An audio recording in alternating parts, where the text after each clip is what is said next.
Alors tout d'abord, explique-nous qu'est-ce que la fibrose kystique? La fibrose kystique, c'est une maladie qui est génétique, héréditaire. Donc, mes deux parents sont porteurs du gène, qui attaque principalement le système digestif, soit le pancréas, et le système respiratoire, donc les bronches et les poumons.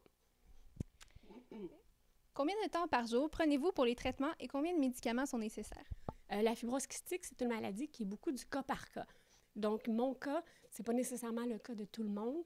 Mais par contre, en général, on va passer à peu près 1 heure et demie par jour à faire des traitements de physiothérapie respiratoire.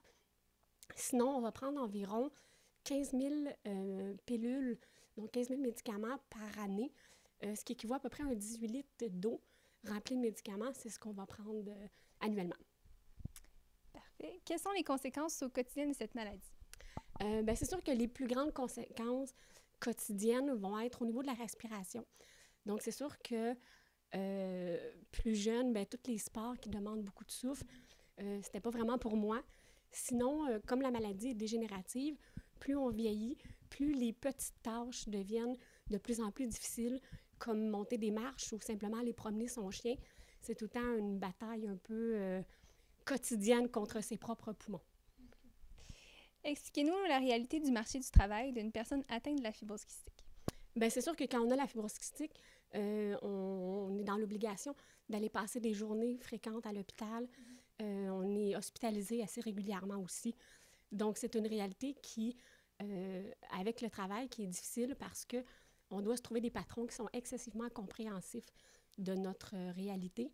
Il y a aussi la fatigue constante qui est tout le temps là. Donc, on a de la misère à faire des 40 heures semaine ou des horaires, disons, régulières.